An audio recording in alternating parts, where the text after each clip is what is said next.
দুনিয়া নাকি ছোট হতে হতে স্যাটেলাইট আর কেবলের হাতে, ড্রয়িং রুমে রাখা বোকা বাক্সতে বন্দি। আহা হা হা, আহা আহা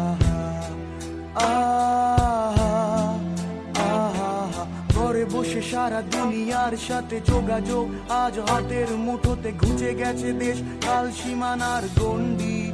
আহা আহা